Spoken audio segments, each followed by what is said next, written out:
Contrary to the rumors that you've heard, I was not born in a manger. I was actually born on Krypton and sent here to save the planet Earth.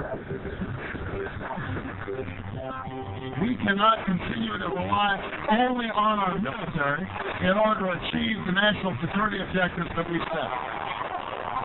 Everybody somewhere between the ages of 18 and 25 will serve 3 months of basic training. We've got to have a civilian national security force that's just as powerful, just as strong.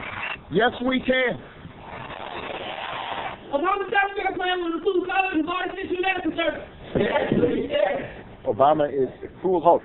He works for Wall Street. He's an agent of finance capital. Where did you come up with the number $700 billion? Here's the Treasury spokeswoman's quote. It's not based on any particular data point. We just really wanted to come up with a really big number. The Democrats and Republicans who've opposed this plan, I say, step up to the plate. A few members were even told that there would be martial law in America if we voted no. Secretary Henry Paulson is no George Washington. I don't think anyone questions, Mr. Kashkari, that you're working hard. Our question is who you're working for. Obama pledged that he would resume the Security and Prosperity Partnership talks between Mexico and Canada that President Bush initiated. The old boss is starting to look a lot like the new boss. Robert Gates is going to remain on the job as Defense Secretary for at least a year. Plenty of sources knew about this meeting, told us and others that it was at Hillary Clinton's house, but clearly it wasn't. We've got to give them a stake in creating the kind of world order that I think all of us would like to see. We see you causing a depression so you can blow out the economy and consolidate and bank leftist. We know that your enemies are free humanity, and we are here standing against your tyranny.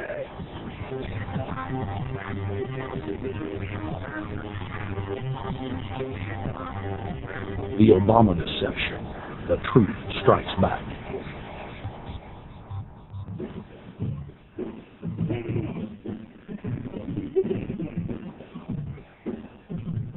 Barack is like the manager of Burger King. All presidents are including Bush. It's like this. When your fries are cold, if your burger's not done right, you go back to Burger King, America, or your government, and you say, my burger's cold. I want new fries. First, you go to the cashier. That's the court. You argue to the courts. The courts, if you can't get no justice with the cashier, you say, let me see the manager. I want to go to the Supreme Court. I want to see the president. The manager comes out. All right, what can I do for you? Now, the manager can override the decisions of the cashier, but you never get to see the franchise owner of Burger King. If you really have a problem with your burger, you need to go see the franchise owner. We need to go to the top or to the bottom. We need to go to where the real architecture of government is. And it's not in a president. It's in a global scheme. Politics in America today is identical to pro wrestling. And what I mean by that is, in front of the cameras and the public, we all hate each other. I'm going to kick my opponent's butt. I'm going to wail him from here to high water and beat the crap out of him. Yet behind the scenes, we all have friends going out to dinner. Went to dinner together. And it's all work. All intermarried. Show business. It's showbiz. And that's what you have today in politics. The Democrats and Republicans aren't really opposed to each other. Left and right mean nothing. The only thing that counts is, are you working for Wall Street or are you trying to defend the people against the financiers? It's pretty obvious that there's some gigantic financial institutions that have been pulling the strings of politicians in this country for a long time. And there's the fact that we have it set up where they can donate millions of dollars to these guys' funds, these guys' campaigns. I mean, how do we not expect it all to go bad? America in 2009 was desperate for change. The past 8 years have been a disaster. Those weapons of mass destruction got to be somewhere. Maybe under here.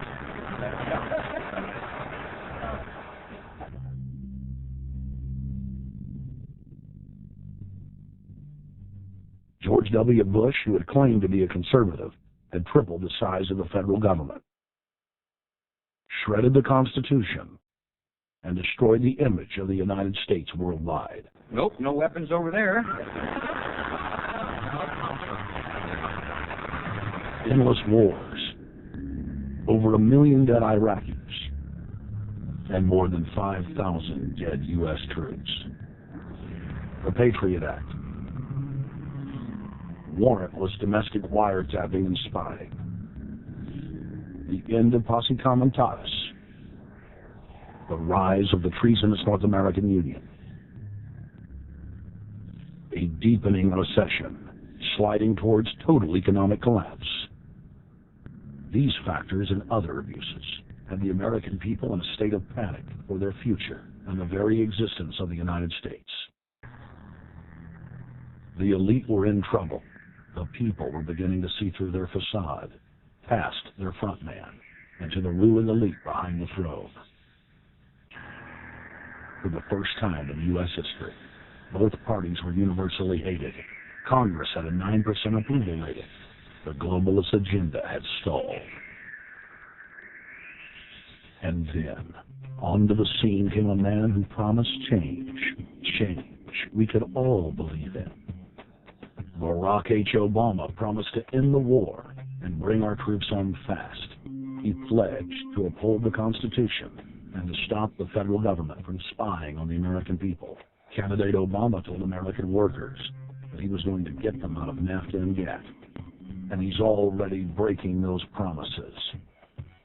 In this film, we will prove that Obama says one thing and does another, and that he works for the very same elite interests that Bush served, the very interest engineering the financial collapse and formation of a dictatorial world government.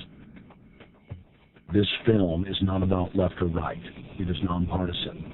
Our past documentary films are among some of the most damning indictments of George W. Bush and his administration that have ever been made. If humanity has any hope of effecting real change for the better, it will not come from the Madison Avenue false reality makers who have cast Barack Obama as the savior of the world. To alter our course from tyranny to liberty, to defeat the corrupt elite, we must get past the puppets and confront the real power structure of the planet. Now we can see a new world coming into view. A world in which there is a very real prospect of a new world order. Webster Griffin Tarpley is an accomplished geopolitical analyst and historian. Among his scholarly works are the unauthorized biographies of George Herbert Walker Bush and Barack Hussein Obama. Since Bush the elder made his speech at the United Nations back in September of 1990 talking about the New World Order, I think I've become confused about what's actually going on in the world. The New World Order is a more palatable name for the Anglo-American world empire. It's the planetary domination of London, New York, Washington over the rest of the world. It's hard to get people to join that or think they have a part in it if you call it the Anglo-American world empire. If you call it the New World Order, then people in India or someplace like that or the European Union might think, well, there's something in that for us too. But that's not what it is. It's the Anglo-American New World Order. It's really the old world order. It's the British Empire morphing into the American Empire. The U.S.-British world empire is what you're going to get. Calm minds of powerful men have always battled with each other over the levers of power. Gerald Celente is recognized as one of the world's foremost trends forecasters and is the founder of the Trends Research Institute. People that are knowledgeable know that the fight that this country has been waging since its inception is for the central bankers not to take over the country. And that's why people like Andrew Jackson were elected. And that's why people revere people like Thomas Jefferson and others. The takeovers happen, and it's a corporate takeover. Agents of the Bank of England, attempted to assassinate President Andrew Jackson on multiple occasions because of his resistance against a private central bank being set up in the United States. And it was something that Abraham Lincoln won. And this is, by the way, why I believe he was assassinated. This is the Lincoln quote. "The money powers prey upon the nation in times of peace and conspire against it in times of adversity. It is more despotic than monarchy, more insolent than autocracy, more selfish than bureaucracy. I see in the near future a crisis approaching that unnerves me and causes me to tremble for the safety of my country. Corporations have been enthroned. An era of corruption will follow, and the money power of the country will endeavor to prolong its reign by working upon the prejudices of the people until the wealth is aggregated in a few hands and the republic is destroyed. Wall Street has killed Main Street." So I know how unpopular it is to be seen as helping banks right now, especially when everyone is suffering in part from their bad decisions. I promise you, I get it. Up until about the Kennedy assassination and the beginning of the war in Vietnam, the United States is a very powerful engine for world progress. It's the assassinations, the Kennedy assassination, and the others in the 1960s, the beginning of the Vietnam War, and the beginning of the absolute domination of the Wall Street Group over every other interest. Nobody else counts except the Wall Street money masters. That has now made the United States into no longer a force for progress, but something very different, often a force for destruction in the world. The military-industrial complex has taken over the country along with the Wall Street gang. If you look also at the people that Obama has put on his appointments list, it's all Wall Street. It's government of Wall Street, by Wall Street, and for Wall Street. There's nobody from heavy industry. There's nobody from the auto sector. Nobody from Silicon Valley. Nobody from big oil. Nobody from defense. No labor. No women. No retirees. No small business. Nothing. It's pure Wall Street. The only people who have a voice in Obama's councils are Wall Street finance oligarchs. That's all there is. Nobody else counts for anything under Obama. It's the most extreme Wall Street administration we've ever had. Before his death, President Woodrow Wilson apologized to the public, regretting that he had been deceived by a group of international bankers and the country's financial system had fallen into their iron grip via the Federal Reserve Act of 1913. Whether sought or unsought by the military-industrial complex, the potential for the disastrous rise of misplaced power exists and will persist. Dwight D. Eisenhower, he warned the people that the military-industrial complex was taking over the country. Only 3 years after leaving office, President Eisenhower's prophetic warning concerning the threat posed to our system of government by the military-industrial complex came to pass. President John F. Kennedy had enraged the entire elite network. Now, Kennedy was brought in as somebody who was expected to be a puppet. It was thought that his pro-Nazi father, Joseph P. Kennedy, the bootlegger, the speculator, would guarantee that Kennedy would be obedient to the establishment. They thought that Kennedy was a sex maniac who could be manipulated through all of this, but it turned out that through his personal suffering, Kennedy had discovered a personal sense of himself which went beyond just being a puppet. And he began to think about things like economic recovery, world peace, having a space program, making deals with the Soviets, cutting the Federal Reserve down to size, and a whole series of other things. Executive Order number 11110, signed by President Kennedy, began the process of abolishing the private Federal Reserve. Kennedy was also pushing for real civil rights reform and had begun the process of pulling the troops out of Vietnam. The last time you had an actual president was Kennedy. The oligarchs took swift and decisive action. When John Kennedy attempted to take the government back from the lumber barons, he was brutally murdered. The message to future U.S. presidents and leaders across the world was clear: do as you're told or die. John Fitzgerald Kennedy was the last true president of the United States. And until the globalists are removed from power, we will never have another real one. The other thing about the American presidency you've got to remember is that this is a puppet post. It's automatically going to be a puppet post. The idea that Obama is somebody who's going to come in and exercise real authority when he's obviously been chosen and given everything that he's got by these financiers. Presidents are now little more than corporate pitchmen who take all the political heat, while the controllers remain in the shadows, safe from public scrutiny. Hip-hop icon KRS-One is not just known for selling millions of albums. He has led a tireless crusade against youth violence and has been a strong voice for human rights. If they controlled it before, what makes you think they're not controlling it now? The country was on the verge of revolution. They threw a black man up.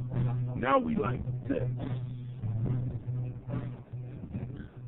They give him the money, they give him the bundling, they give him vote fraud, they give him the media whores, they give him goons, they even have elected officials making threats to put people in jail if they criticize Obama in public. All of this is the mark of a puppet. And that means that he is a puppet, actually more of a puppet than anybody else, more of a puppet than Mrs. Clinton would have been, even more of a puppet than McCain. He's the maximum puppet that we've had certainly since Jimmy Carter. They put a black face on the New World Order, and now we all happy. KRS ain't buying it. In the real executive power structure, the president serves the military-industrial complex. It's self-owned by the international bankers. When there's a revolution, the population just throws out the prime minister or president, and the elite stays in power because the public is never aware of who the real enemy is. In Evian, France in 1991, standing before the Bilderberg Group, the apex of the world government power structure, David Rockefeller defined the New World Order as a system of world government serving the international banking elite. For decades, the banker-owned media would attack anyone who dared to warn the public that a dictatorial world government was being constructed right under their nose, and that national sovereignty was being deliberately destroyed. And now, after years of denial, the media and the elite themselves are proudly announcing that not only is world government real, but is the answer to the financial crisis that they carefully engineered. Suddenly, the Wall Street Journal tells us that the North American Union is here, and that getting rid of the dollar for a common currency with Canada and Mexico is good. The Financial Times of London, published by a member of the Bilderberg Group, crowed that a dictatorial world government had been kept in the shadows for our own good, and that it was now time for it to emerge from behind the curtains of national security. White House Chief of Staff Rahm Emanuel stated on record that they can't let this crisis go to waste. You never want a serious crisis to go to waste. And what I mean by that, it's an opportunity to do things that you think you could not do before. And Henry Kissinger, who gave Barack Obama his first job out of college, told national television that the economic collapse was a great opportunity to bring in the New World Order. He went on to say that Barack Obama was the perfect person to sell it to the world. But he can give new impetus to American foreign policy, partly because the reception of him is so extraordinary around the world. I think his task will be to develop an overall strategy for America in this period when really a new world order can be created. It's a great opportunity. It isn't just a crisis. In June of 2006, our team traveled to Ottawa, Canada, to gather intelligence on the shadow government's agenda for the coming years. I think that's a queen. Investigative journalist and best-selling author Daniel Eskimon had been tracking the Bilderberg Group for more than 16 years. His moles inside Bilderberg informed him that the elite were planning to first run the price of gas up to $150 a barrel, unimaginable in 2006. He also reported that after suckering the middle class back into the stock market, the group was going to implode the subprime mortgage market and destroy public confidence. Well, one of the things that, we're getting from this morning, this afternoon conference, this morning conference was about the energy prices, the price of oil. The afternoon conference, which started about 4 o'clock, 4:30, we were talking about one of the American delegates, I wasn't told who exactly it was talking about the concern that the American citizens have had with the housing prices going down, so they're not investing that money. So what they needed to do is they needed to create the illusion that everything is going well. So what they're going to do over the next year and a half is to bring the market back up to 1998, 1999 levels. They're going to get all the suckers to invest whatever little money they have left over, and that's when they're going to make the economy bottom drop out. They need to destroy the economy because as we're running out of oil, when people don't travel, at least that's what they're saying, when people don't travel, when people don't have money, they don't travel, they don't spend any money, which means you don't waste a lot of oil and natural gas. That's the afternoon. How does this source, I mean, it's ballpark, so you have the sources. Well, actually, there are two people who are members of the Bilderberg Club. They're members of the Bilderberg Club who for years and years and years have been going and participating in all the conversations. They've always been dead on, always. And last year they said the oil prices are going to go up to 150. At the time it was 39. We went up to 76. Basically doubled. If it doubles again, it's going to be back to where it's people. Year after year, Estelin and other reporters like Jim Tucker are able to report on future events with stunning accuracy, all because they know the agenda of the Bilderberg Group. The Bilderberg Group sits at the top of the world power structure. 125 of the richest and most influential individuals on the globe make up its membership. From Istanbul, Turkey, to Chantilly, Virginia, we have tracked the elusive Bilderberg Group. Bilderberg always insist on a media blackout. By June of 2008, we had already figured out that Barack Obama was the elite's puppet of choice. The national media claimed that during the weekend the Bilderberg Group was scheduled to meet, that Obama had speaking engagements set for Chicago and the Midwest. We knew better. In a classic bait and switch, the Obama campaign told the press corps to get on Obama's campaign plane, and that Obama would join them on the flight to Chicago. Campaign staff then slammed the door shut. The fawning press had been shanghaied as Obama's campaign aircraft lifted off without Obama. Robert, why were we not told about this meeting and that the senator wouldn't be on our flight until the doors were shut? We were about to taxi to take off. Again, we had a desire, Senator Obama had a desire to do some meetings. Others had a desire to meet with him tonight in a private way, and that's what we're doing. We set up these meetings. They're being done tonight. Again, Is there more than one meeting? Is there more than one person? I'm not going to get into all the details of the meetings. I don't know that I've got a ton more different answers for all of your questions. Obama wasn't going to Chicago. He had a meeting to attend, a secret meeting. Initially, it was believed that the secret meeting took place at Clinton's Washington, D.C. home. Obama's spokesman denied that, but won't confirm where the former rivals met. He also declined to comment on their topics of discussion. For a day and a half, the mainstream media engaged in a wild goose chase, trying to find out where Hillary and Obama had gone. 3 cover stories later, the corporate press had to admit they had no idea where the 2 candidates had gone. And to this day, Clinton and Obama aren't talking. Plenty of sources knew about this meeting, told us and others that it was at Hillary Clinton's house, but clearly it wasn't. In 2008, the trail led us to the Westfield's Marriott Hotel, right outside Washington, D.C. We just flew into Washington, D.C.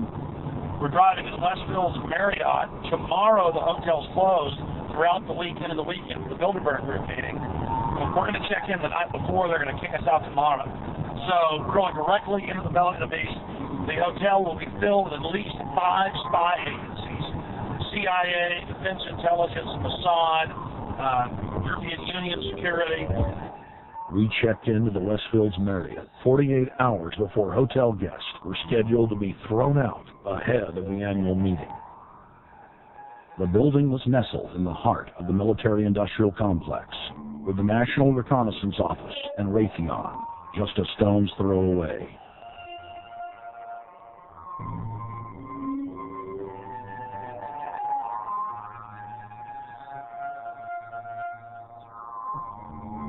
The plan tonight is to try to not get arrested, dodge the security, get in there, get some footage of the elite arriving in the morning, because some arrive before they officially lock it down, and then getting out of the building. That's our plan. I'm also going to be getting a call by a international syndicated radio show, Coast to Coast AM with George Norrie, and all week he's getting briefings from me every night about things as they develop.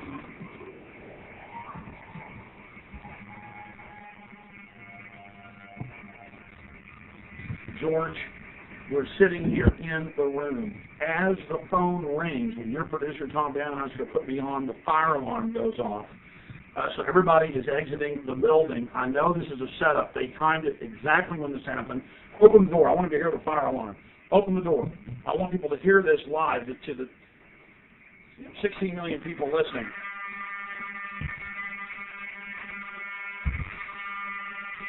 George, you hear that? Now, they're going to use this as an excuse. The Westfield Marriott, right outside D.C. in Chantilly, they want to use this to flush us out of here. They're very upset. Everybody that covers Bilderberg, I was detained 2 years ago, interrogated, screamed at. They said Bilderberg was upset about me, wanted to stop us. This is guaranteed. Everywhere we go, we're followed. We have another hotel across town as a base operations. They were there questioning us, getting in our faces. We're being followed. Everybody's support right now. I pray to God they don't try to set me up. They may have tried to concoct this in some way to say, look, they didn't leave during a fire drill, assessing me knowing I would stay into the interview. But again, the moment the phone rang with Tom Danheiser, the moment the phone rang, the guys answered it, I'm standing there, the alarm goes off. It's going off right now. The guests are exiting the hotel out there. Of course there's no fire. This is just absolutely insane. I noticed, too, that there was over 100 security people here today, but tonight we got back and it was a total ghost town, and this is what's insane.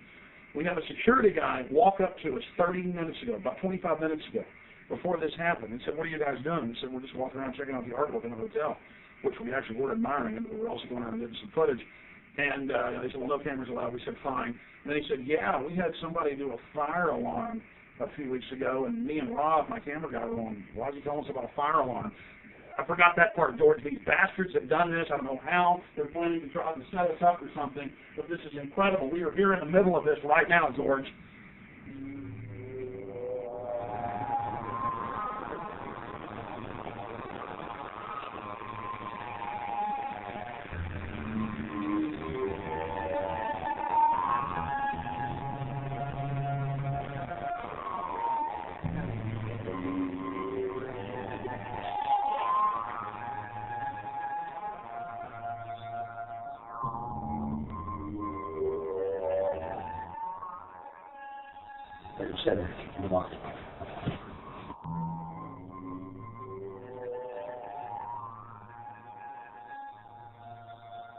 Let's go. Let's get out of here, Mark. Let's go around. We got out of here on exactly the right time. Is this the way out? Yeah.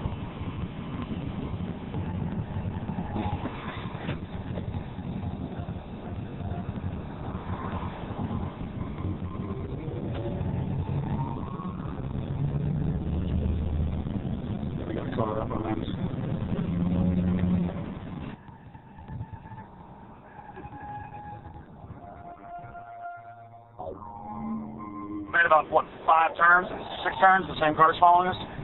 Now looks like he's following us into the, he came out of Bilderberg, he came out of the Westfield. Being a little bit curly, but Not too. There he is. That's him over there in the blue car. Yeah.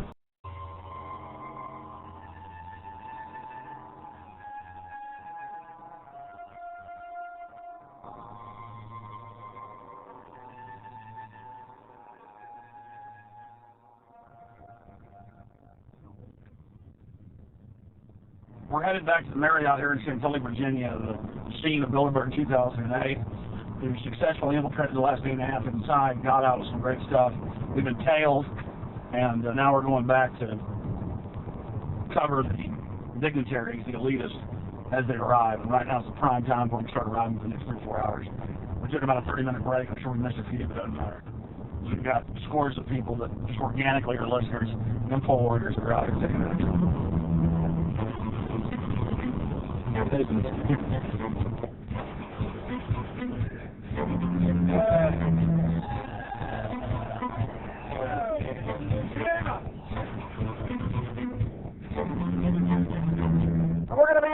here for the next 3 days while you try to chart the future of our destiny. We're taking our destiny back. You're not our gods or our masters. We witnessed at least 7 convoys of armed Secret Service entering the Westfield's Marriott, and internal sources confirmed that both candidates did attend at least one meeting inside the conference. While the Bilderberg Group was 100% successful in 2008 at keeping their name out of the mainstream media, they did not fare as well when it came to the exploding independent press. During the entire 2-day event, anti-New World Order protesters and alternative media encircled the hotel. You're being exposed everywhere, from David Rockefeller, from John Edwards, from Bill Clinton. Your game of secrecy is over. You're not playing getting game of This is Bernanke, man. Bernanke, you're going down.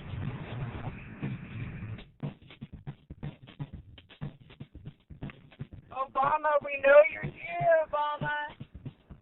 There's a schedule for the next 3 days. Players and takers! Arch criminals! New World Order scum! We are New World Order scum! Brave Americans came from all over the United States and bullhorned the main conference hall at close range as the global power brokers schemed inside. You are criminals!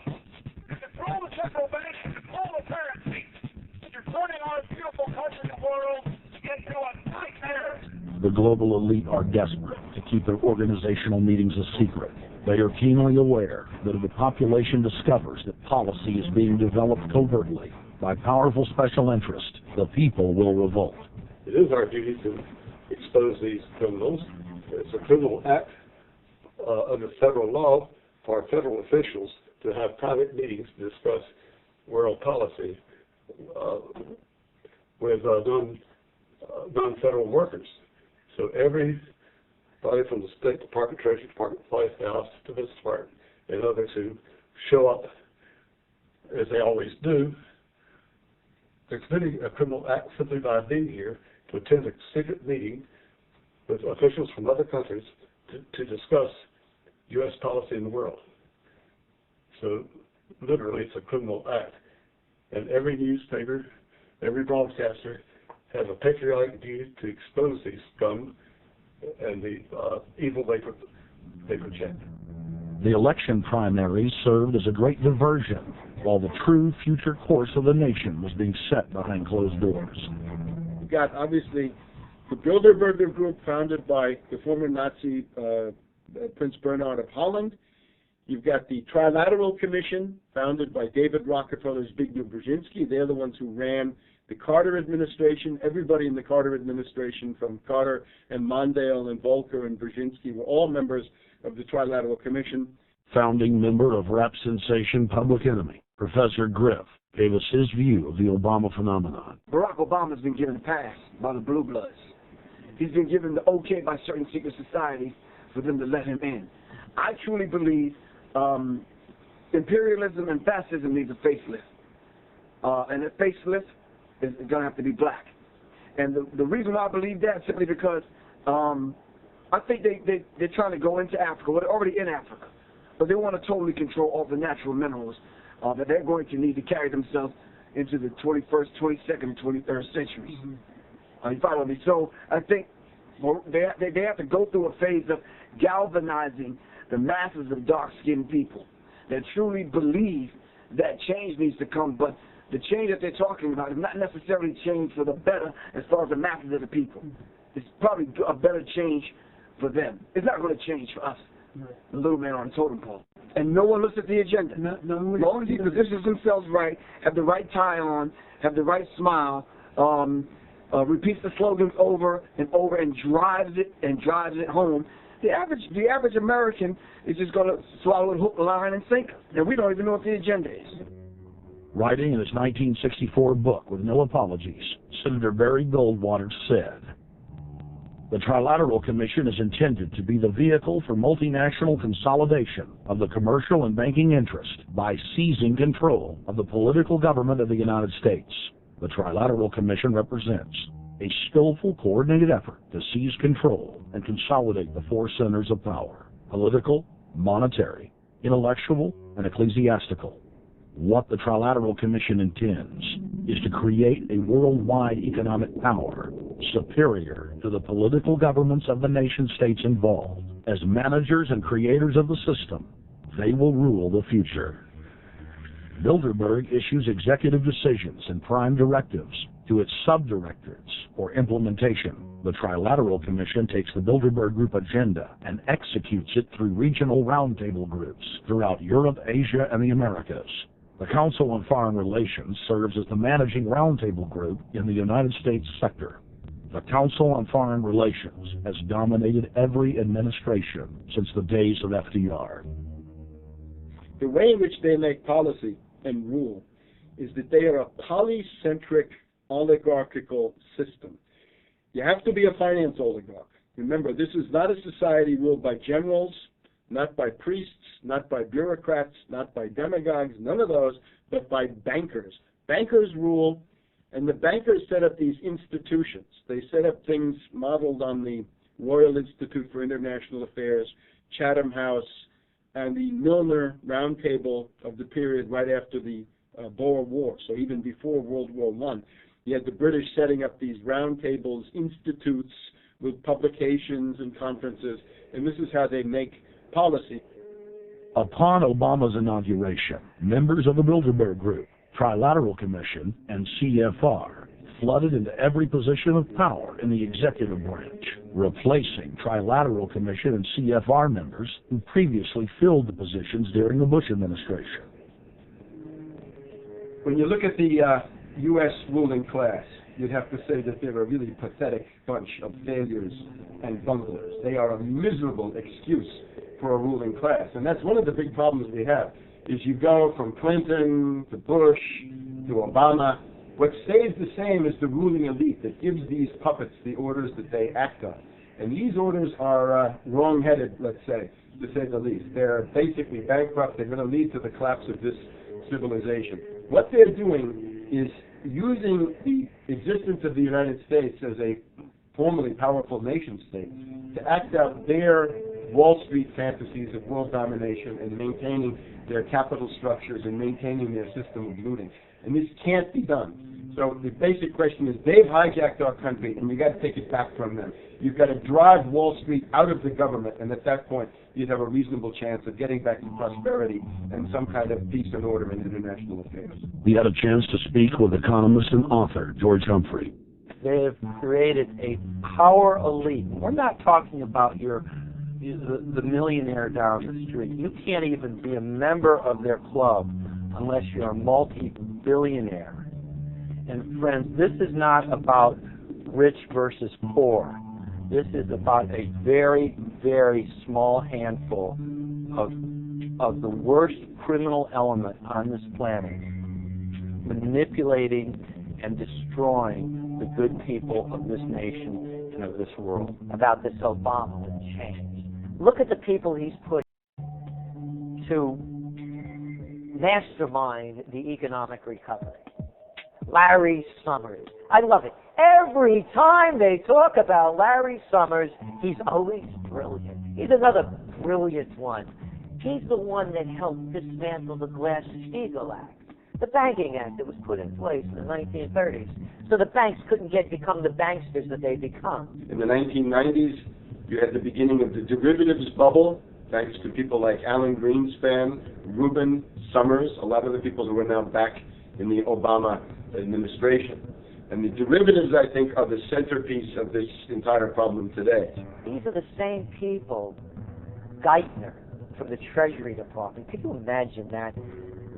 Now we have the U.S. Treasury Secretary, who also is a Robert Rubin protege of the Larry Summers Group, that dismantled Glass-Steagall and broke apart the regulations that would have prohibited the banks and brokerages from becoming these criminals. He was the former president of the New York Federal Reserve. And now he's our Treasury Secretary. As we all know, the Federal Reserve is a Federal Express, a private bank. And now we've put this guy in charge of it? I mean, Wall Street has hijacked Washington in broad daylight. Every single one of his appointments support the status quo. Every one of his appointments are there to screw the American people. Every single one of his appointments are people who are working to bring down the Republic and the Constitution of this country. Secretary of the Treasury, Timothy Geithner, Bilderberg Group and Trilateral Commission member. Secretary of State, Hillary Clinton, is a Bilderberg and CFR member. She is also married to Trilateral Commission member William Jefferson Clinton. Ambassador to the United Nations, Susan Rice, Trilateral Commission. National Security Advisor, General James L. Jones, Bilderberg, Trilateral Commission, and CFR. Deputy National Security Advisor, Thomas Donilon, Trilateral Commission, CFR. Special State Department Envoy, Henry Kissinger, Bilderberg Group, Trilateral Commission, and CFR. Chairman, Economic Recovery Committee, Paul Volcker, Bilderberg Group, Trilateral Commission, Council on Foreign Relations. The Director of National Intelligence, Admiral Dennis C. Blair, Bilderberg Group, Trilateral Commission, CFR. Secretary of Defense Robert Gates, Bilderberg Group, Trilateral Commission, CFR. Deputy Secretary of State, James Steinberg, Bilderberg Group, Trilateral Commission, CFR. State Department Special Envoy, Richard Haas, Bilderberg Group, Trilateral Commission, and President of the CFR. Obama Presidential Advisor, Alan Greenspan, Bilderberg Group, Trilateral Commission, CFR. State Department Special Envoy, Richard C. Holbrooke, Bilderberg, Trilateral, CFR. And the list goes on and on. Even if Barack Obama were the most wonderful person in the world, he was groomed and brought to power by the global elite to carry out their agenda. Humanity must look past Obama and realize that presidents come and go, but the shadow government and their program of global enslavement continues. How could people be so stupid and gullible to believe a bunch of political people?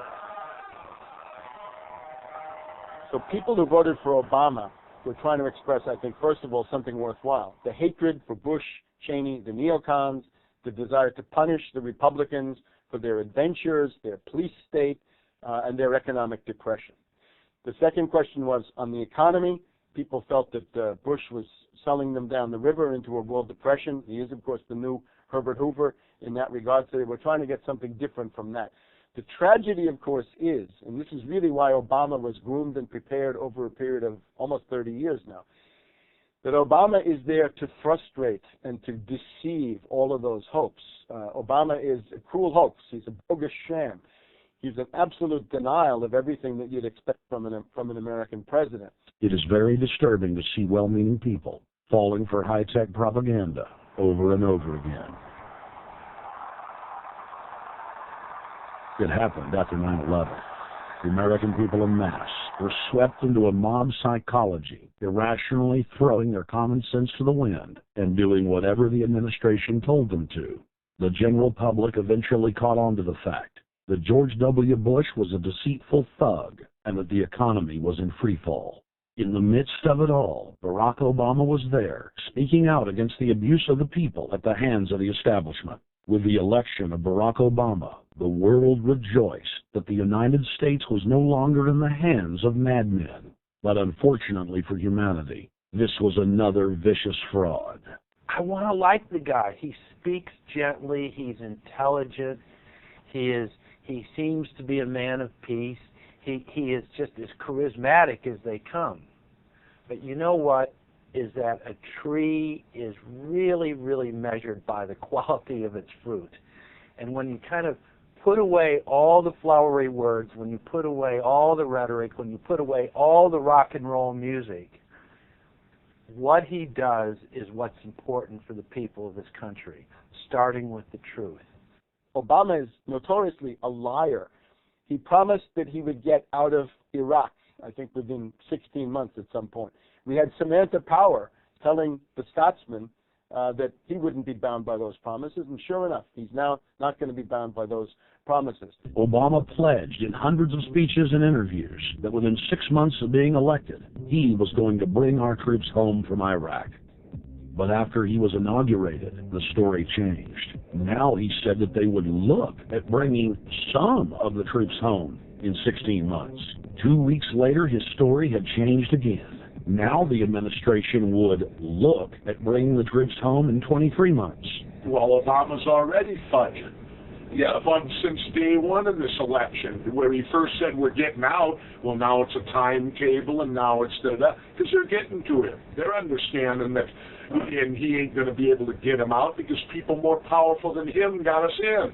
When he first ran, remember he was going to take the troops out. I get in there, troops come home. Day one. There is no military solution in Iraq, and there never was. I will begin to remove our troops from Iraq immediately. And then that went to 16 months. And now he's going to add, they're saying, another 30,000 or more troops to Afghanistan. Next, he sent 30,000 more Marines to Afghanistan, doubling the total number of forces in the crosshairs. Barack then announced that he was going to move missile systems into Eastern Europe to encircle Russia. But after all, what should we expect after he kept Bush's Secretary of Defense, Robert Gates? The outcome of this policy is if you're constantly meddling near the Russian borders with these fascist creeps, IMF, NATO agents like Yushchenko of Ukraine, or Saakashvili of Georgia, or these Kaczynski twins in Poland, or various collections of people in Latvia, Lithuania, Estonia, you're tied to these gangsters, and if they decide to start a war, that rapidly escalates into thermonuclear World War III. This is worse than the neocons. Bush and Cheney never got as far as Brzezinski, Soros, and the other people running Obama. Barack Obama swore that he would vote to repeal the Patriot Act, but then he voted for its reauthorization. Obama decried the Bush administration's illegal warrantless wiretapping of the American people. Then he voted to legalize it. Obama pledged that he would filibuster any attempt to give retroactive immunity to the telephone companies, the telecom companies, except he then turned around and voted for that bill. Most people don't know, for example, that he voted to reinstate the Patriot Act and more government wiretapping. Candidate Obama told desperate factory workers in speech after speech that he was going to renegotiate NAFTA and GATT to make it more fair for American workers. It is absolutely true that NAFTA was a mistake. But then his campaign was caught sending out memos to top corporate leaders, telling them not to worry and that it was just campaign rhetoric. We had Obama saying, you know, I'm against free trade. I don't like NAFTA and all those free trade sellouts. We had Austin Goolsbee going to Canadian diplomats and saying, don't mind him. He's just popping off. That's just election era rhetoric. Doesn't mean anything. Presidential candidate Barack Obama was publicly criticizing the North American Free Trade Agreement in a bid for votes, but privately telling Canadian officials not to worry about it. He said that he was going to bring us peace in the Middle East. He said that he was going to bring us transparency and a balanced economy. He said that he was going to not have lobbyists. He said he was going to clean up government. He said he was going to work for the environment. And point by point by point, within the first month of his inauguration, he has lied and deceived and cheated the American people. The people of the United States and the world were filled with hope that Obama was the real deal when in his first week in office he signed an executive order supposedly closing Guantanamo Bay and other secret prisons. Then the press actually had a chance to read the executive order and were shocked to find that the executive order only said that Obama was thinking about closing Guantanamo in a year. But worst of all, the executive order continued the practice of rendition. which the LA Times called secret abductions. They don't know. They think that he's signed off immediately on closing Guantanamo, but he's allowing prisoners now to be taken to foreign countries and not knowing where they're sending them and to be tortured in foreign countries. They don't know that they kept that provision in there. Obama is now continuing the practice of secret arrest, secret prisons, and most importantly, indefinite detention without trial.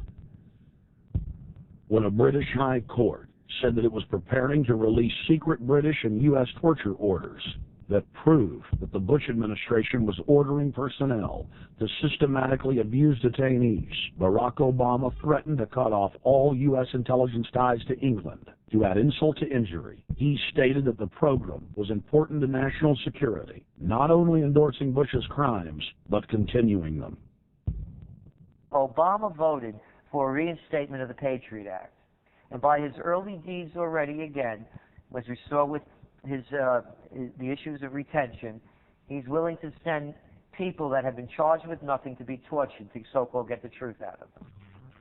If the makers of this film attempted to cover all of Obama's lies, this documentary would never be released because there are new ones every day. So in the interest of time, we're going to cover one more big one. Barack and his handlers made the cornerstone of his campaign, keeping lobbyists and donors out of his administration. Within hours of being elected, Obama did a 180 and filled the White House and federal government with lobbyists and donors at all levels. Obama picked William Lynn, the top lobbyist for Raytheon, to fill the number 2 position of the Department of Defense. Timothy Geithner, former president of the private Federal Reserve Bank of New York, was picked by Obama to be Secretary of the Treasury. Geithner promptly crammed the Treasury Department full of lobbyists, like his chief of staff, Mark Patterson, formerly the top lobbyist at Goldman Sachs. Obama appointed top lobbyist to the Saudi royal family, George Mitchell, as the lead Middle Eastern envoy. Obama appointed the king of Wall Street lobbyists, Leon Panetta, to head up the CIA. Obama tapped Tom Daschle, top lobbyist for healthcare firms, to run the Department of Health and Human Services, and the list goes on and on. Then, 3 weeks into his administration, Obama launched a new lie, more outrageous than the previous. With Academy Award-level conviction, he said that he was upset about the banker bailout, which his own chief of staff, Rahm Emanuel, another former Wall Street executive, had engineered. Obama said that he had signed an executive order capping the CEO's salaries of those who had taken the bailout money. There was just 2 problems. All the major banks and brokerage firms were exempt, and the new order only dealt with any future bailouts. And those were to be on the honor system. What gets people upset, and rightfully so, are executives being rewarded for failure. AIG, Bank of America, and Citigroup, which have received billions in bailout money, don't fall under this plan. Only banks negotiating future agreements with the government will be restricted. But this appears to be built on an honor system, and White House Press Secretary Robert Gibbs had a hard time explaining how enforcement would work. Let me get, I will get clarification from Treasurer on that. Generally speaking, this is already the biggest liar and the biggest disappointment that we've seen in recent history. And again, qualitatively beyond the rather low standards set by Bush the Elder and Clinton in terms of delivering on promises. Bottom line, Obama is a fantastic actor and an even better liar.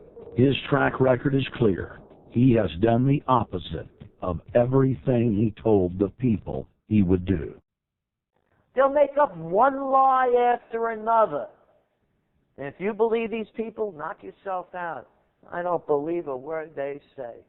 Within 1 month of the passage of the first banker bailout bill, the press reported that over $5 trillion had just disappeared out of the U.S. Treasury. By December, the amount of money that had been stolen had reached $8.5 trillion. The leadership of both political parties circled the wagons and would not discuss where the money had gone.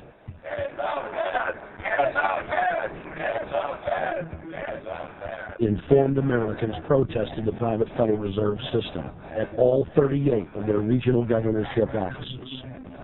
Arrest Bernanke and Paulson! Arrest all the criminals that stole the banker bailout money! It was refreshing to see people standing up against the real power structure, not being distracted by the elite's front men, like George W. Bush and Barack Obama. We traveled to Dallas, Texas to cover We the People taking on the real enemy. Hey, I want to talk to the workers up there on the parapet. The ones smoking cigarettes and just jump back. You're with the American people, we know that. But understand, ask the workers inside. You're not in a federal government building. You're in a private Federal Reserve that uses that name as a fraud. That'd be like if my first name was Federal Reserve Jones. I'm still not the federal government. I'm not a federal agency. But if I said my name was Federal Reserve, I could go out and pay off politicians and get them to allow me to get into power so I could issue the currency and credit, and then I could buy up the world. That's what these criminals have done. A lot of people think that the Federal Reserve is already part of the government. They're not. It's controlled by cliques of unelected, unaccountable bankers meeting in secret. Most of these people have never even been through the formality of a Senate hearing or a Senate confirmation. They claim that they're part of the U.S. government. They masquerade as if they were part of the U.S. government. But in reality, this is a purely private operation. Jackals, hyenas, raptors, all of them loyal, not to the American people, but to the Wall Street banks, which is where most of them come from. Everyone is pointing to Barack right now, President Obama, as saying, you got to get the economy together. You got to get the economy together. When in fact, the president has very little to do with the economy. It's the Federal Reserve chairman that at least sets the policy. That's a privately owned company, the Federal Reserve Bank. They set the agenda. These guys are masquerading as a federal institution. They are a private banking consortium, and this is the front, their holding company. The Federal Reserve is not federal. It's a front for a private banking cartel that's on record congressional testimony, and they're the ones orchestrating the economic collapse we're seeing right now, so that's why we're here. While at the End the Fed rally outside the Federal Reserve Bank in Dallas, Texas, we spoke with Ron Paul's brother, Wayne Paul. 1913, the Federal Reserve Act was passed, floor of the House, where 3 members of Congress were on the floor. At that time, they only needed a majority of votes to pass it. So in 1913, the Federal Reserve Act was passed. 20 years later, 1933, under Roosevelt, the United States was declared bankrupt. And in 1933, the Federal Reserve private bank says, okay, USA, what are you going to pledge as collateral on the debt you owe me? What happened by 1936? Does anybody know? We instituted Social Security system, and you and I and our children and our children's children were pledged as collateral on the debt of our government to the Federal Reserve. And that's where we're at today. It took 20 years to make this country bankrupt, and since then, our government has operated under emergency powers of our government.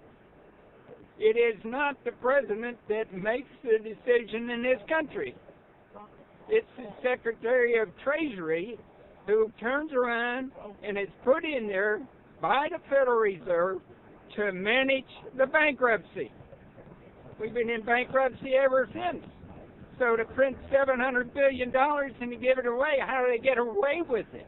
To manage the bankruptcy is told by the Federal Reserve, this is the way to go. That's where we're at today. Yes, we should point out, Congressman Ron Paul now has a huge amount of sponsors for a bill in the House of Representatives to abolish the private Federal Reserve crime syndicate. In 1913, the money power of the country was taken away from the people by constitutional privilege. It belongs with the Congress, but it was given up in the Federal Reserve Act. The Federal Reserve is no more federal than Federal Express, but yet it has the power to determine the direction of use of money in our economy. if we could take that power back and put the Federal Reserve under Treasury, we start to be in a position of being able to control monetary policy on behalf of the United States people. The Federal Reserve is totally private, and Alan Greenspan 2 weeks ago on PBS on Lair News Hour said on record that they are above the law, the Congress, the President, everyone. No court can do anything. We run America. What is the proper relationship, what should be the proper relationship between the chairman of the Fed and a president of the United States? Well, first of all, the Federal Reserve is an independent agency, and that means basically that there is no other agency of government which can overrule actions that we take. So long as that is in place and there is no evidence that the administration or the Congress or anybody else is requesting that we do things other than what we think is the appropriate thing, then what the relationships are don't frankly matter. Notice what Greenspan is saying. Greenspan is saying the Federal Reserve is beyond the law. And in reality, they are in practice beyond the law. Nobody, as far as I know, has ever audited the Federal Reserve. One of the first things we ought to do when we nationalize the Fed is go in there and find out the audit. Who stole money? Who engaged in corruption? There's a whole series of people going back to Volcker, to Greenspan, to Bernanke, and so forth. Think of the arrogance of private group of banks that have bankrupted the nation by design so they can repo the country. A private group of banks that loaned us our own money back are telling us they're above the law. You are not above the law, criminals. No one is above the law. No one is above the law, and the private Federal Reserve sure as hell isn't either. Since the founding of the Federal Reserve back under Woodrow Wilson, the Federal Reserve has struck out 3 times. They didn't stop the crash in 1929. They didn't stop the banking panic of 1932, 1933. And now they are the cause of the derivatives crisis because they're the ones who inflicted derivatives on the world with Alan Greenspan. Instead of our economy being about goods and services and real products and manufacturing, it's all about these guys, the private Federal Reserve that masquerades as a government entity who controls the issuance of currency and credit. They're the ones that have cut off the liquidity in the market. They told us to have a debt-based economy. Then they cut it off once they get us under their thumb and implode the economy so they can consolidate it. That's what they're doing right now. I mean, it's in their own documents. It's in their own statements. They claim, give us unlimited power, give us trillions of dollars. The banker bailout bill that's already $5 trillion, not $850 billion, as they say. And look at the economy going. But they're hoarding the money and buying up other banks that aren't part of the Federal Reserve, buying up insurance companies, buying up roads, infrastructures, media empires, defense contractors. What the banks do is they implode an economy by cutting off credit, and then once things really fall to a low, and they know the low because then they buy everything up and start then putting more money back into the economy, and then they build it back up. So they build us up and then shear us, build us up and shear us. And they're getting ready. All over the world, they're always shearing some country, imploding it. Comes out in their own IMF and World Bank documents. That's just a foreign arm of the same cartel. And these are the people who claim to be the saviors of the economy, the people who have created every important crisis in the past 100 years, the Federal Reserve. So it's illegal, it's unconstitutional, and it's a failure. And I think the failure is what everybody can see right now. Yeah, what they do is they make you think Clinton's evil in running things. Then, oh, Bush will save us. And then, oh, Bush was evil. Now we'll be saved by Barack Obama, but he's just a puppet. But as we get deeper into this phase, when they implode the economy, they have all the money and all the control. But they also like to pose as the savior. So Obama is meant to be the savior during the Depression, and he'll save us with a 1 million person, he said, is bigger than our military, domestic spy force, a 3 million person environmental spy force. So giving people these jobs to be government bureaucrats and spies to go out and manage the other 290-something million Americans. And so this is classical fascism. The communists also do it. Any vertically integrated command and control authoritarian system does this. So they're openly following what the same group of banks did in Germany, Russia. It's in the Communist Manifesto to have a private central bank, because the private central bankers actually wrote the ideas they had Marx and Engels put out. People go, well, why would the banks want communism? It doesn't exist. They rape us, they consolidate us, they put us into work brigades, they make us slaves, and they say it's a people's paradise. Look at it, boy, you're really doing good. And then they transfer all the wealth of the nation offshore. The globalists are outside all the nations. That gives them safety, and they play countries off against each other. And so that's what we're facing and dealing with. And so they're bringing in classical, hardcore tyranny in the U.S., but we have the Internet. We've grown our numbers. The alternative media's exploded. That's what they're trying to move in to shut down and regulate and tax the web, but it's too late for them. They're playing in the 19th century, 20th century rules. It's 21st century, the century of resistance to tyranny. And so it's going to be one hell of a fight with the people and free humanity on one side and the New World Order on the other. And every one of you out there counts, needs to be involved in this fight like nothing you've been involved with before, because this is life and death. Everything depends on exposing these people. Everything depends on showing the people that this is the New World Order, this is the criminals. We're dealing with the king rats here, the people that are carrying out tyranny worldwide. And either they fall or we fall. Either worldwide darkness and a new age of tyranny and oppression with a scientific overlay, or a new age of liberty and freedom and a new renaissance. The choice is the people's out there. Okay, we can tell you what's going on. You can check it out for yourself and find out it's true. But don't wait. Investigate now. Get involved now. Go out there and reach out now. We don't have time. If you're looking for the solution, look in the mirror. Look right into the mirror, because you out there, men, women, old, young, black, white, doesn't matter. It's going to be up to you if they win or if liberty succeeds and the people have a chance of having any future. These are cold-blooded eugenicists. These are cold-blooded people who think they're God, think that they're our masters, that think that we're animals. These are the guys that funded Lenin and Stalin and Hitler and Mao. These are the guys, it's all on record, that bankroll this stuff. They are hardcore vicious, and they must be resisted. Up until about the Kennedy assassination and the beginning of the war in Vietnam, the United States is a very powerful engine for world progress. It's the assassinations, the Kennedy assassination, and the others in the 1960s, the beginning of the Vietnam War, and the beginning of the absolute domination of the Wall Street Group over every other interest. Nobody else counts except the Wall Street money masters. That has now made the United States into no longer a force for progress, but something very different, often a force for disruption in the world. That doesn't need to remain that way. The interest of the American people is to fight to take your government back from Wall Street and make the United States a force for progress in the world, which we easily could do if we could just break the power of the people behind Obama.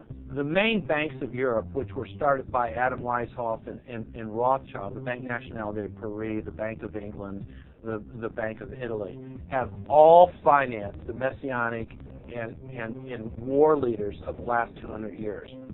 Napoleon, Lenin, Stalin. They backed Adolf Hitler. They backed Franklin Delano Roosevelt. And they are backing right now Barack Obama. The banking cartel had established a beachhead in 1913 through the Federal Reserve Act. In 1947, they set up a parallel shadow government through the National Security Act. From 47 on, the national security state began the long process of absorbing federal and state bureaucracies, while at the same time undermining the constitutional power of Congress and dominating the executive branch.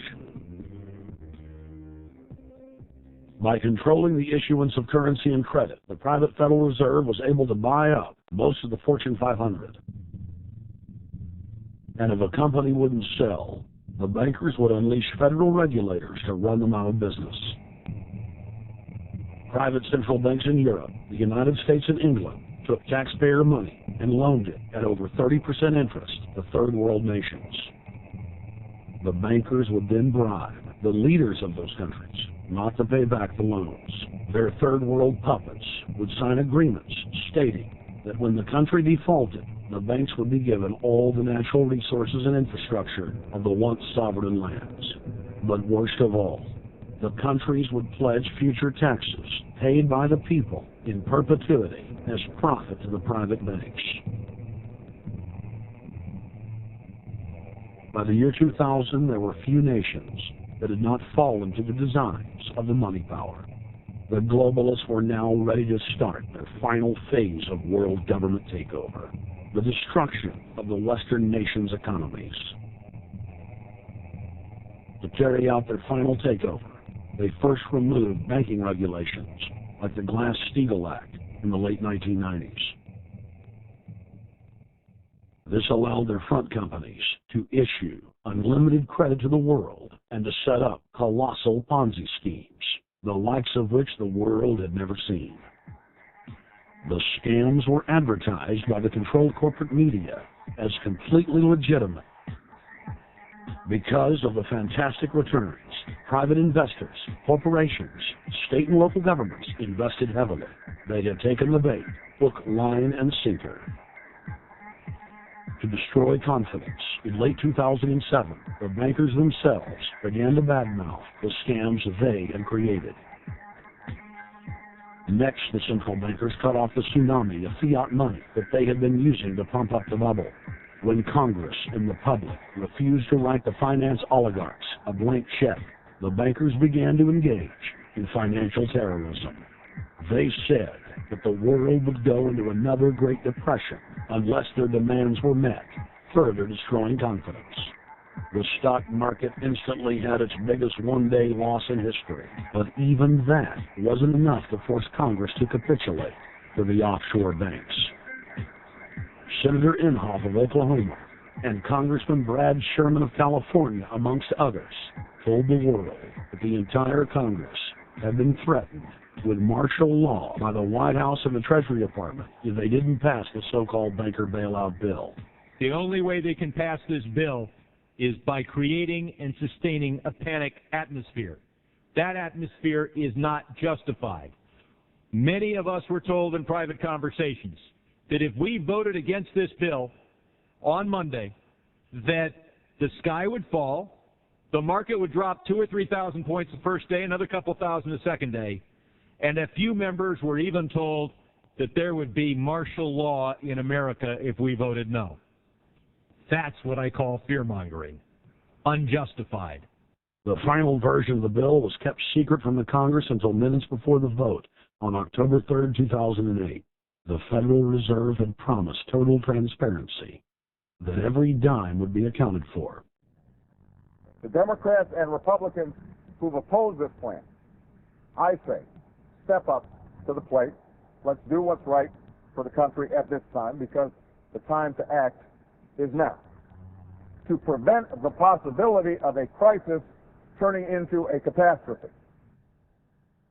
After its passage, the public learned with horror that the bill was really a financial coup d'etat by Wall Street.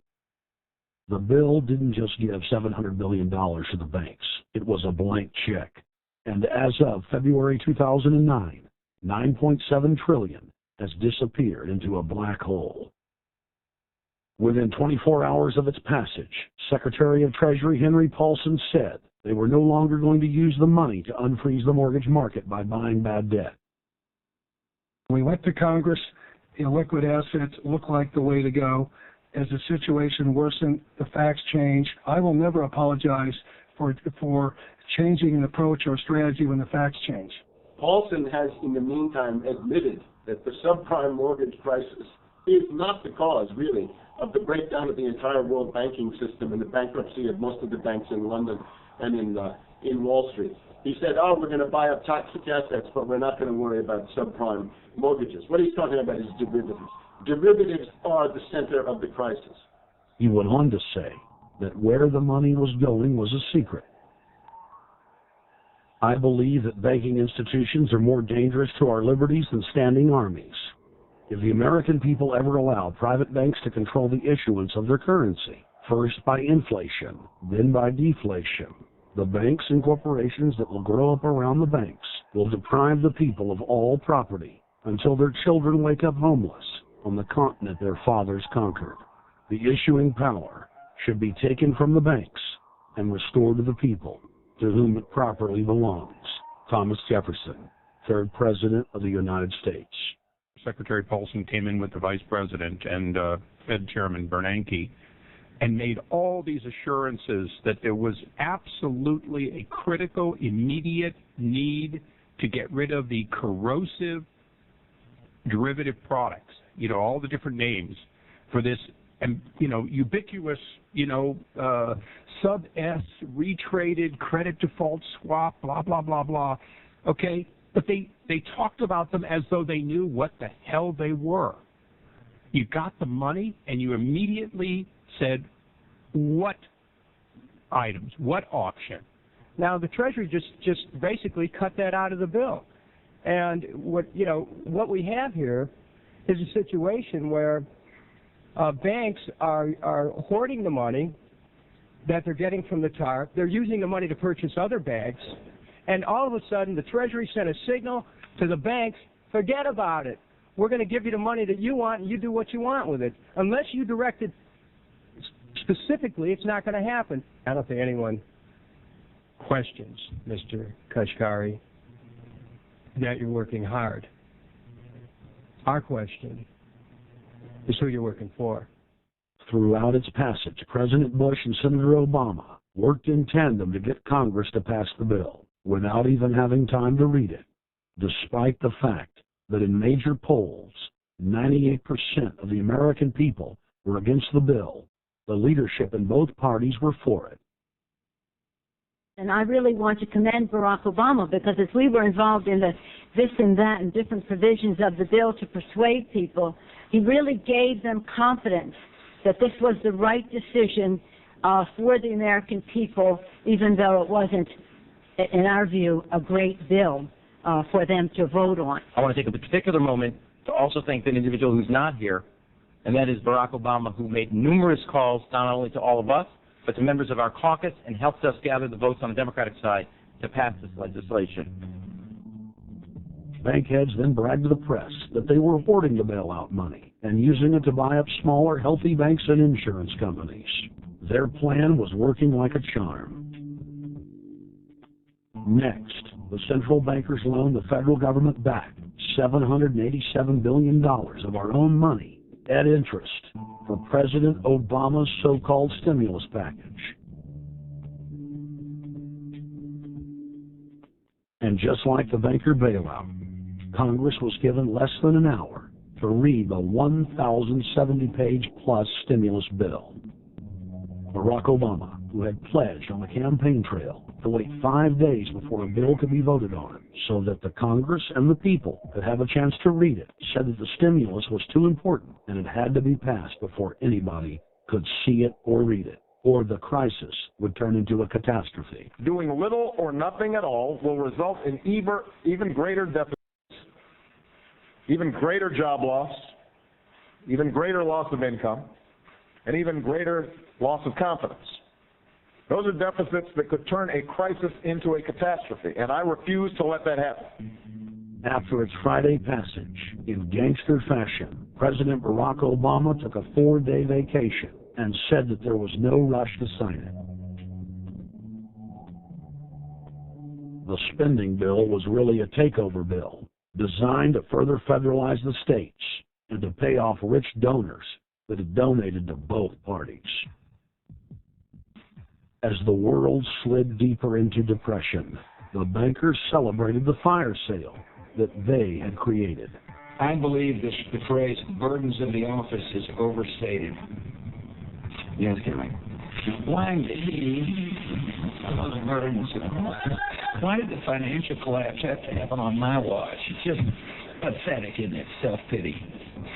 And I don't believe a president like Obama will be full of self-pity. With their access to unlimited fiat capital, they could now buy up sectors of the world economy not already controlled by them. For over a century, the Anglo-American establishment had worked to bring the world system to this point. Artificially engineered global bankruptcy. In an address before the Trilateral Commission in June of 1991, David Rockefeller laid out the elite's ultimate goal. The supranational sovereignty of an intellectual elite and world bankers is surely preferable to the national autodetermination practice in the last centuries. Now that the bankers were holding the world hostage, they issued their ultimatum. The only solution to restart the global economy would be to set up a planetary government ruled by a new Bank of the World, a Bank of the World owned and controlled by them. Suddenly, hundreds of prominent publications announced the solution: the people's only salvation.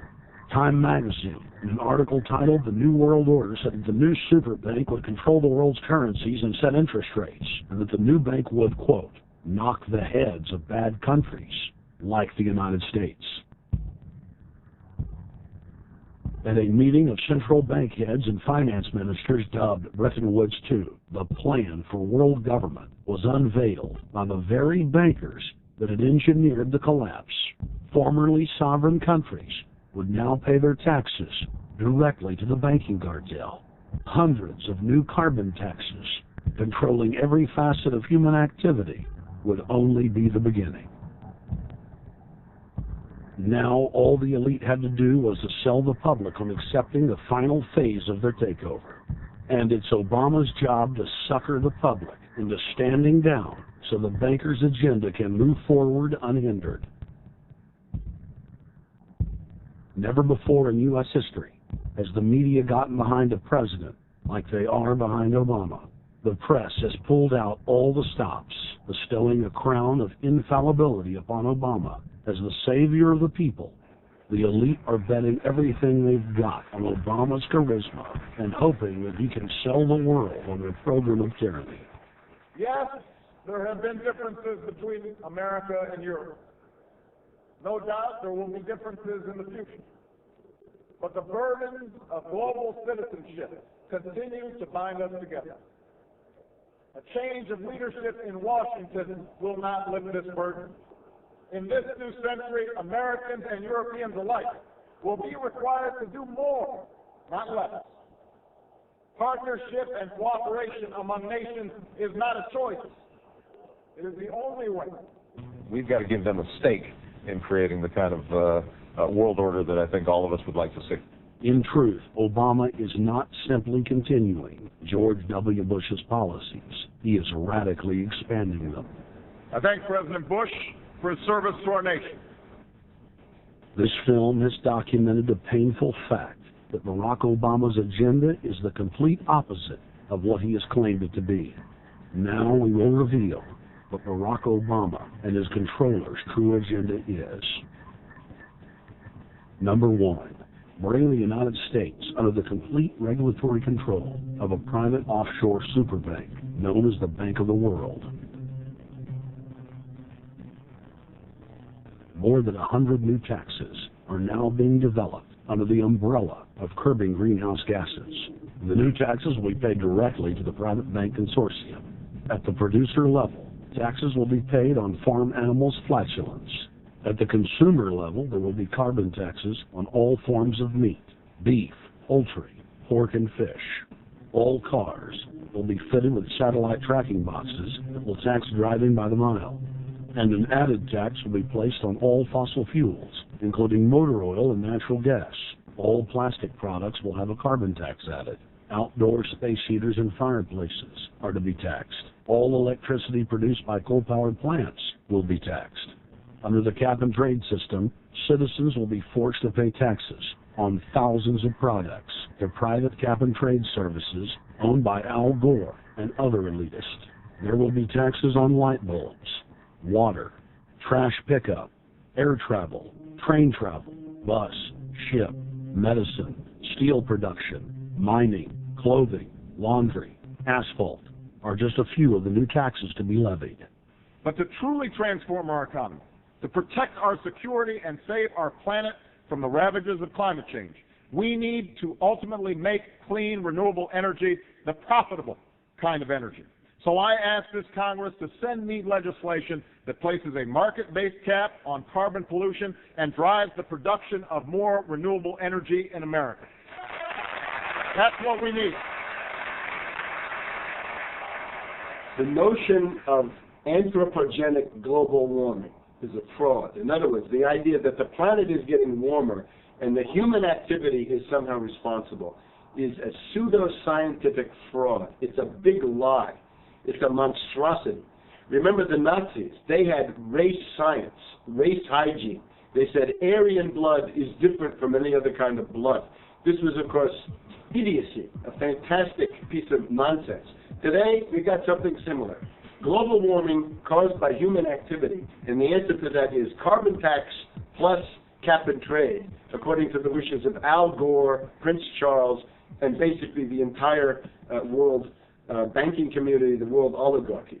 What they're trying to do with that is to perpetuate the current system where bankers rule the world, financiers rule the world, and the rest of us get the crumbs from the table. But remember, if you try to put on cap and trade and a global warming carbon tax with the idea that you're going to save the polar bears, what you're going to do is destroy human society. You're going to cause genocide on a massive scale. The deaths will be measured in the hundreds of millions and indeed in the billions.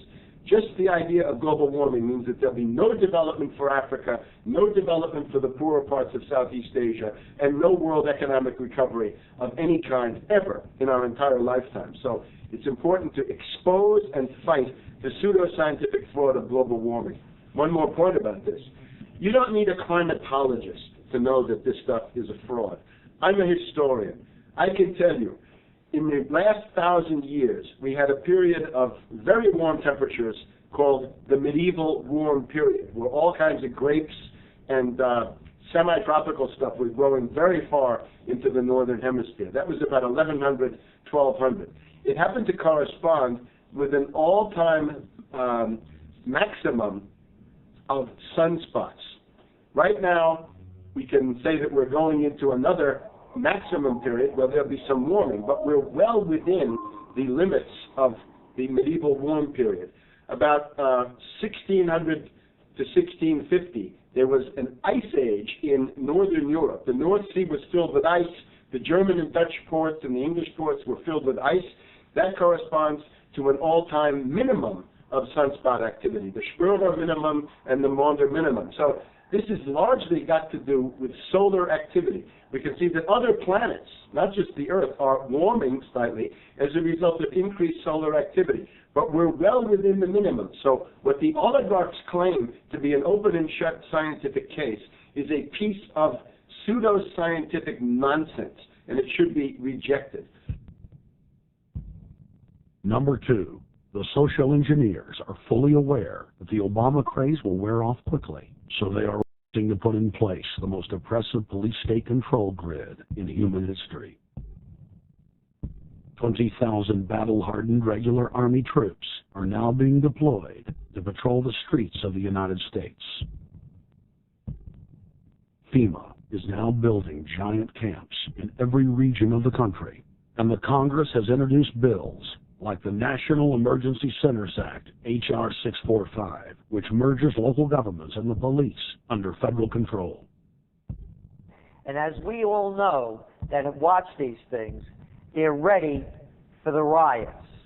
With these detention centers that are being opened up around the country, with state police training for riot control in the event of economic calamity and food riots, they know what's going on and they're prepared for it.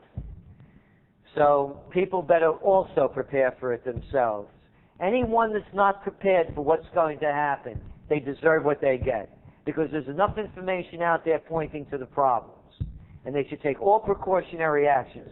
Next, Obama ordered the Defense Department to issue DoD Directive 1404.10, establishing a 1 million-person civilian army under his control. Simultaneously, Obama launched USAService.org. The new website deceptively masquerades as a federal agency, but in reality is a recruiting tool building a separate, completely private army outside of government that takes orders directly from Obama's controllers. Barack Obama has refused to rescind Presidential Decision Directive 51, signed by George W. Bush. The directive plainly states the president is a dictator and that Congress is ceremonial. We cannot continue to rely only on our military in order to achieve the national security objectives that we've set. We've got to have a civilian national security force that's just as powerful, just as strong, just as well-funded. President Obama and his Chief of Staff, Rahm Emanuel, have repeatedly stated on the record that all Americans below the age of 64 will be forcibly conscripted into federal service. Citizenship is not an entitlement program. It comes with responsibilities. Everybody somewhere between the ages of 18 and 25 will serve 3 months of basic training and understanding in a kind of civil defense.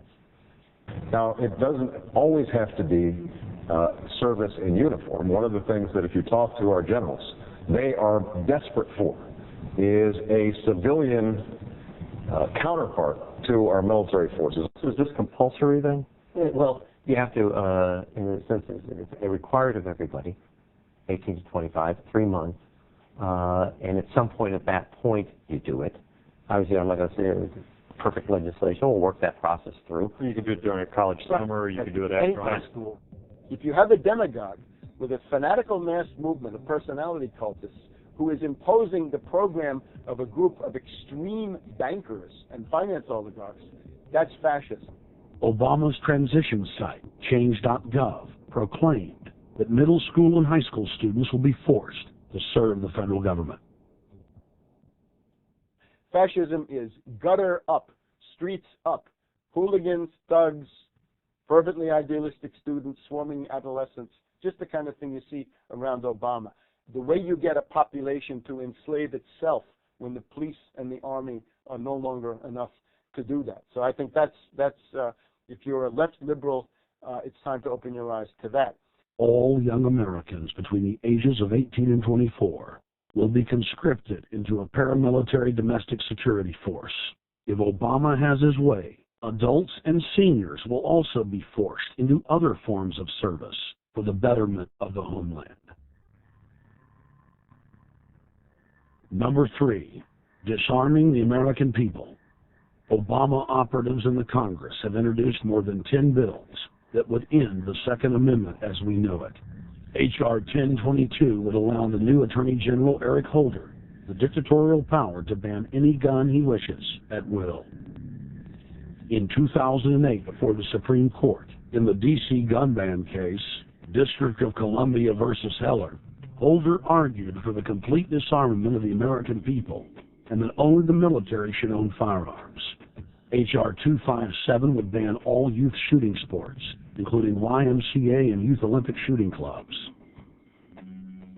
H.R. 45 would force all gun owners to undergo federal psychological screening, registration, and testing to keep their firearms.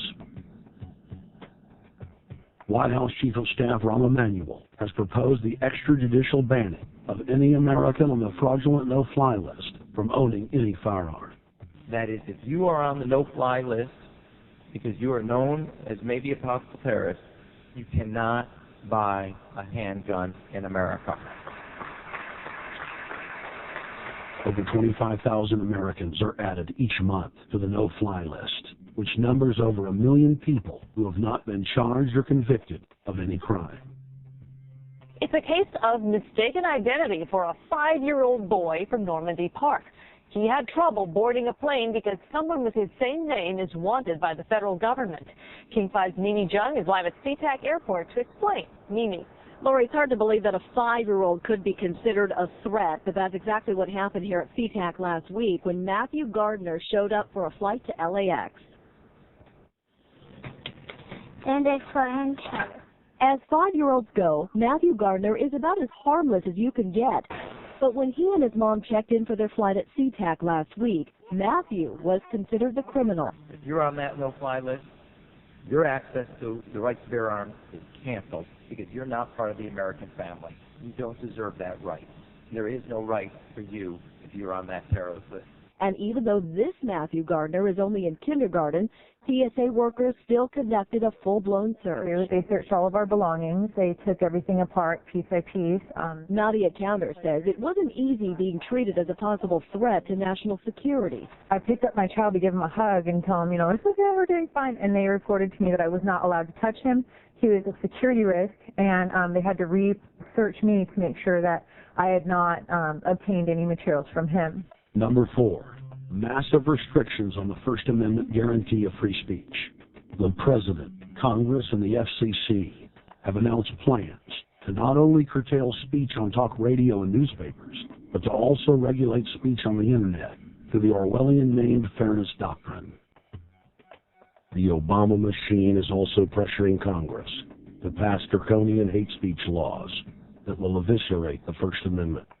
Number 5, they plan to further federalize health care so that the government can dictate what kind of care citizens receive. Modeled after the British system, this includes rationing care and restricting what procedures the handicapped and elderly are eligible for. Number 6, Obama is already pushing to expand the Department of Defense budget and to station more U.S. troops overseas to encircle Russia, China, Iran, as well as setting up bases in Africa under the pretext of humanitarian aid, and dominate and occupy Africa through AFRICOM. So we're taking your phone call, seeing what you think of Barack H. Obama. Is he a Judas goat? Is he a front man? Is he a betrayer? Let's go to Anthony in Georgia. Anthony, what's your take on Barack Obama? They put the face of Barack Obama as part of their public relations because it's like the old folk tales about vampires. A vampire cannot force his way into somebody's house. It's against some kind of metaphysical law. So the vampire has to persuade the resident of the household to open the door and invite him in. So they're going to look at the peephole at Barack Obama, which looks like them and appears to be on their side. They're going to say, okay, here's my ally. Let me open the door and let me let this person in. And then Barack Obama is just, of course, a front man for the American empire, where he's going to have the entire U.S. Navy, the entire U.S. Army, and the entire U.S. Marines under AFRICOM command. And, of course, he's going to turn it into a new Iraq, and he's going to turn it into a new Afghanistan. Every operation that you see going on in Iraq and Afghanistan is going to propagate to the poor countries of Africa. And Sir, I agree with you. Sir, I agree with you. They're looking to the people. They see a handsome, smiling African face. You know, he's all, hey, I'm from Kenya. And then it's a total bait and switch. But it's the same thing here in the United States where they would get sellout Native American chiefs to sell out their people. This is the oldest in the book. And he can also pacify the most downtrodden minority groups in the United States. And he's saying, hey, get ready for sacrifice. Get ready to lose your standard of living. They're like, yay, I love Obama. They could never get away with this with a John McCain. Obama basically does a couple of things. One is, again, this idea, kick the Chinese out of Africa. Kick them out of Sudan where they get oil. Kick them out of Zimbabwe where they get raw materials. Start a civil war in Congo, another big source of raw materials. Al-Qaeda, an arm of the U.S. intelligence community, is now active in Algeria, Tunisia, Morocco. You've got a destabilization going on in Kenya around Odinga. That's Obama's cousin. This is a guy who has two children. They're Obama's niece and, nephew in a broad sense.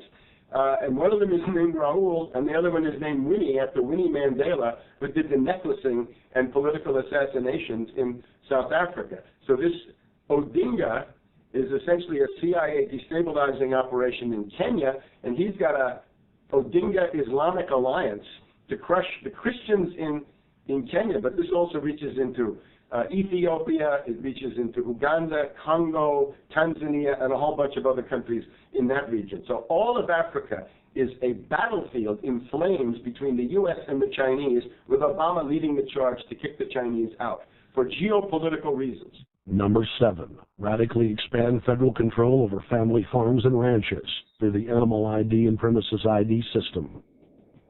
Number 8, accelerate the merger of the United States with Canada and Mexico under the Security and Prosperity Partnership. He is also accelerating the transfer of remaining federal authority to unelected quasi-governmental bodies like the World Trade Organization. Number 9, Obama must convincingly play the part of the president and convince the people of the United States that the buck actually stops with him. This is critical to the globalist master plan, because in 4 to 8 years, Obama must take the blame, as Bush did, for the New World Order's horrific agenda. At that point, the elite will put a new puppet in the ceremonial seat of power and build him up as the savior, only to tear them down again. And so the process is repeated over and over. For their program to work, it is essential that the people not learn that the presidency is now nothing more than theater. Because if they did, the people would stop looking at the pawns and start looking for the king. Through this system of deceit, the elite's criminal agenda can continue forever because the people waste all of their political energy debating the media's spectacle instead of investigating the globalist agenda. Number 10, it's Obama's job to sell the public on globalist policies that aren't in the people's best interest, but the overlords have many salesmen. His most important function is to protect the criminal oligarchs from prosecution while they loot the economy worldwide, start new wars, and engage in torture. They're called Generation O, and they were the key to Barack Obama's White House plan. Campaign, Barack Obama used the internet like no other candidate before him, harnessing the energy of millions of his supporters. But the question now is, what did he do with this young, eager, energetic army? This gives Barack Obama and his administration contact information for so many people, so next time he needs to push his legislation, he can contact all these people. Kennedy-esque. I feel as though this was like when John F. Kennedy was elected. Shouting, smiling, tears. It was the scope of Obama's victory that was most impressive. I saw a photograph of Obama playing basketball, and I said, you know what? I see him as a leader, and that's the world. Own a piece of history, commemorating the day the world changed forever. His confident smile and kind eyes are an inspiration to us all. In summation, Barack Obama is a Madison Avenue created fad. All of the crazed Obama worship, being pushed by the corporate media, is scientifically designed to capture the public in a net of peer pressure mass euphoria. If the New World Order can just distract the public for a few more years, the elite can finish constructing their police state control grid. Now, a lot of times, we don't want to know the issue. Right. We don't want to know the issue. We feel, what do you call this thing where you get this false sense of gratification, but because a black man is in office, everything's going to be all right. No, everything's not going to be all right. Yeah. Until you look into the agenda of what the Democratic Party has been about, is about, and will be about, regardless if Barack Obama is the president or not. And that's real. Barack Obama is the perfect Trojan horse. He makes the people feel like they finally have a place at the table, even as he betrays them. I have to worry about paying my mortgage. Oh, it's such a pleasure to see you, Mr. President. Never in my life would they ever happen. Sadly, many Obama supporters can't see what's right in front of their faces because they've already invested their very identity in this artificially created cult movement. Throughout history, it has happened over and over again. People turn their intellect over to cult of personality mass movements, and it's happening again. The evidence presented in this film is documented fact, and those that ignore what history has taught us do so at the peril of us all. As frightening as the information in this film is, there are many things we can do to stop the globalist agenda dead in its tracks. First, we expose the cult of Obama for what it is, a sad hoax. Next, realize that we are all being propagandized 24/7. Investigate all information for yourself, be it political parties, the media, or this film. Be aware of the tricks that the elite use, like the staging of false flag terror attacks and other crises. Rediscover the Constitution and Bill of Rights. Promote a culture of true liberty. There is a reason the internationalists are attempting to destroy the sovereignty of all 50 states. They know it is one of the biggest threats to their domination. The federal government has been completely hijacked by foreign interest, and more than 25 states have recognized this fact and are moving to block the New World Order at the state level by declaring their 10th Amendment powers. But most important of all, there is a huge awakening taking place in the United States and across the world against the globalist agenda. Free people everywhere are joining together and saying no to corruption and tyranny and no to world government. This is the center of endurance. And endurance is what wins wars. Not how many people you kill, but how long can you endure. George Washington lost almost every battle he had, but he endured. He out-endured the British. And that's how the battle was won. Endurance. And each and every one of you watching this, every single one of you, is just as important as the people who were our founding fathers. As that you are just as important as the Sons of Liberty who met in the 1770s to philosophize about freedom, to philosophize about a republic, to philosophize about a truly free country with a republic. There's 1 billion people on the planet. It only takes one to change it. Are you the one? There may be everybody in your classroom bugging out. Your whole school may be on fire with kids wild and bringing guns at. But are you the one? Nature has a way of abundance. Nature puts out a lot of stuff looking for the one. So if you're going to go along with the trend of let's just kill each other, let's disrespect each other, then you're part of nature's plan as well, to be part of just the excess. But if you think more of yourself than just being the excess, you'll do more for yourself. Are you the one? Everybody's not going to make it. But you have an opportunity to save yourself. Well, we don't have to look back thousands or even hundreds of years to see how dangerous this present-day situation is. We can look back to Bolshevik Russia. We can see the takeover by the Bolsheviks talking about people's revolution, talking about the positive change. And Lenin came in and then Stalin. The fact is that over 40 million Russians between 1925 and 1940, good Russians, people who were Christians, people who had their own businesses, people who were educated, they were exterminated because they had their own business, because they were educated, because they believed in God's law. We can look over at Germany.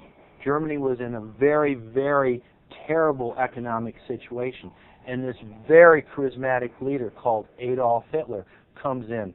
He makes the roads good, and he promises a better life for the people.